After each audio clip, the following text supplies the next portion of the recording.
So good morning mga idol kalabatid. So ngayon lilipat natin yung ating loft.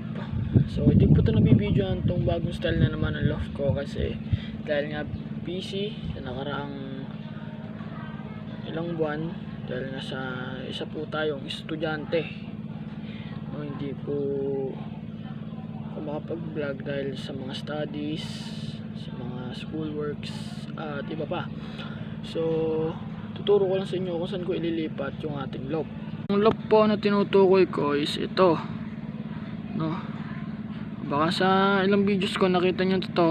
So itong loft ko na to na maliit na yan is ililipat ko dito, no? Sa part na to, sa gilid dito, kasi sobrang init na po dito lagi dahil yung mangga po, ayan, is nalalaglagan na ng mga dahon. So yun lang, thank you, God bless.